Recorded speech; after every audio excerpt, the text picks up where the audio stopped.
مسجد نبوی شریف کے احاطے میں 4 پولیس والے کسی کا انتظار کر رہے ہیں۔ پھر ایک شخص نمودار ہوا تو پولیس والوں نے بھاگ کر اسے قابو کر لیا اور اس کے ہاتھ جکڑ لیے۔ اس نوجوان نے کہا، جناب خدا را مجھے دعا اور توسل کی اجازت دے دو، میری بات سن لو، میں کوئی بھکاری نہیں ہوں، نہ چور ہوں۔ پھر وہ جوان چیخنے لگا۔ میں نے اسے غور سے دیکھا تو ایسے لگا جیسے میں اسے جانتا ہوں۔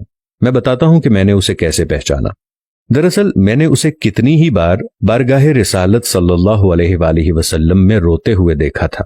یہ ایک البانوی نوجوان تھا جس کی عمر 35 یا 36 سال کے درمیان تھی۔ اس کے سنہری بال اور ہلکی سی داڑھی تھی۔ میں نے جرت کر کے پولیس والوں سے کہا، جب اس کا کوئی جرم نہیں ہے تو تم اس کے ساتھ ایسا سلوک کیوں کر رہے ہو؟ آخر کیا الزام ہے اس پر؟ انہوں نے مجھے سختی سے کہا، ارے او ترک، تو پیچھے ہٹ، اس معاملے میں بولنے کا تجھے کوئی حق نہیں۔ لیکن میں نے پھر سے کہا، آخر اس کا تمہارے ساتھ کیا مسئلہ ہے؟ کیا اس نے کوئی چوری کی ہے یا کوئی جرم کیا ہے؟ بتاؤ تو صحیح۔ ایک سپاہی نے کہا، نہیں، یہ بندہ 6 سال سے ادھر مدینہ شریف میں رہ رہا ہے، لیکن اس کا یہ قیام غیر قانونی ہے۔ ہم اسے پکڑ کر واپس اس کے ملک بھیجنا چاہتے ہیں، لیکن یہ ہر دفعہ ہمیں چکمہ دے کر بھاگ جاتا ہے اور جا کر روضہ رسول میں پناہ لے لیتا ہے، اور ہم اسے حد ادب کے باعث اندر جا کر گرفتار نہیں کرنا چاہتے تھے۔ میں نے مضطرب ہو کر پوچھا، تو اب اس کے ساتھ کیا کرو گے؟ کہنے لگے، ہم اسے پکڑ کر جہاز پر بٹھائیں گے اور واپس البانیہ بھیج دیں گے۔ وہ نوجوان تھا کہ مسلسل روئے جا رہا تھا اور کہہ رہا تھا کہ کیا ہو جائے گا اگر تم مجھے چھوڑ دو گے تو؟ دیکھو، میں کوئی چور نہیں ہوں، میں تو کسی سے بھیک نہیں مانگتا، میں تو ادھر بس محبت رسول میں رہ رہا ہوں۔ پولیس والوں نے کہا، نہیں، ایسا جائز نہیں، تمہارا قیام غیر قانونی ہے۔ نوجوان نے کہا کہ اچھا، مجھے ذرا آرام سے رسول اللہ صلی اللہ علیہ وآلہ وسلم سے ایک عرض کر لینے دو۔ پھر نوجوان نے اپنا منہ گنبد خضرا کی جانب کر لیا۔ پولیس والوں نے کہا کہ چل، کہہ جو کہنا ہے۔ نوجوان نے محبت بھری نظروں سے گنبد خضرا کی طرف دیکھا اور جو کچھ عربی میں کہا وہ نوجوان کہہ رہا تھا، یا رسول اللہ، کیا ہمارے درمیان اتفاق نہیں ہوا تھا؟ کیا میں نے اپنے ماں باپ کو نہیں چھوڑا؟ کیا اپنی دکان بند کر کے یہاں نہیں آ گیا؟ اور میں یہ عہد کر کے یہاں نہیں آیا تھا کہ آپ کے جوار رحمت میں رہا کروں گا؟ حضور، اب آپ دیکھ لیجئے، یہ مجھے یہاں رہنے نہیں دے رہے۔ یا رسول اللہ، آپ مداخلت کیوں نہیں فرماتے؟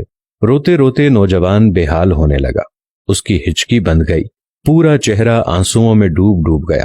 اس کا یہ حال دیکھ کر پولیس والے نے ذرا ڈھیل دی اور نوجوان نیچے گر گیا۔ اسی اثنا میں ایک پولیس والے نے اسے ٹھڈا مارتے ہوئے کہا، او دھوکے باز، اٹھ، ہم تمہیں ابھی ڈیپورٹ کریں گے۔ دوسرا پولیس والا آگے بڑھا، لیکن نوجوان نے کوئی رد عمل ظاہر نہ کیا۔ میں نے پولیس والوں سے کہا، لگتا ہے یہ بے ہوش ہو گیا ہے، یہ نہیں بھاگے گا، تم پانی لاؤ اور اس کے چہرے پر ڈالو۔ اس کے چہرے پر پانی ڈالنے کے باوجود نوجوان کوئی حرکت نہیں کر رہا تھا۔ پولیس والے گھبرا گئے۔ ایک نے کہا، اسے دیکھو تو صحیح، کہیں یہ مر ہی نہ گیا ہو۔ دوسرا پولیس والا کہنے لگا، اسے ہم نے کون سی ایسی ضرب لگائی ہے جس سے یہ مر جائے گا؟ پھر انہوں نے ایمبولنس والوں کو فون کیا، وہ ادھر سامنے والے 7 نمبر گیٹ سے ایک ایمبولنس لے آئے۔ رضاکاروں نے نوجوان کی شہرگ پر ہاتھ رکھ کر حرکت نوٹ کی اور نبض چیک کی تو کہنے لگے، اسے تو مرے ہوئے کم از کم 15 منٹ گزر چکے ہیں۔ اب پولیس والوں کی یہ حالت تھی کہ وہ جیسے مجرم ہوں، نیچے بیٹھ گئے اور رونے لگے۔ وہ منظر بھی دیکھنے والا تھا۔ ان میں سے ایک تو اپنے دونوں زانوؤں پر ہاتھ مارتے ہوئے کہتا تھا، ہائے ہمارے ہاتھ کیوں نہ ٹوٹ گئے، کاش ہمیں معلوم ہوتا کہ اسے رسول اللہ صلی اللہ علیہ وآلہ وسلم سے اتنی شدید محبت ہے، ہائے ہمارے ہاتھ ٹوٹ کیوں نہ گئے، ہم نے اس عاشق رسول پر کیوں اتنی سختی کی۔ اس کے بعد ایمبولنس والوں نے اسے وہاں سے اٹھا لیا اور جنت البقیع کی طرف تجہیز و تکفین والے حصے میں لے گئے۔ غسل کے وقت میں بھی وہیں موجود تھا۔ میں انہیں کہتا تھا، مجھے بھی ہاتھ لگانے دو، مجھے بھی اس کی چارپائی کو اٹھانے دو۔ جب جنازہ تیار ہو کر نماز کے لیے جانے لگا تو پولیس والوں نے مجھے کہا، ہم نے جتنا گناہ اٹھایا ہے بس اتنا ہی کافی ہے، اسے ہمارے سوا اور کوئی نہیں اٹھائے گا، شاید اسی طرح ہمیں آخرت میں کچھ رعایت مل جائے۔ میرے سامنے ہی وہ نوجوان بار بار کہہ رہا تھا کہ یا رسول اللہ، آپ مداخلت کیوں نہیں فرما رہے؟ دیکھا، رسول اللہ صلی اللہ علیہ وآلہ وسلم نے مداخلت فرما دی اور ملک الموت نے اپنا فریضہ ادا کر کے اسے آپ تک ہمیشہ کے لیے پہنچا دیا۔ اللہ تعالی ہمیں اپنے حبیب صلی اللہ علیہ وآلہ وسلم کی ویسی ہی محبت عطا فرمائے جیسی اس البانی نوجوان کو عطا فرمائی تھی۔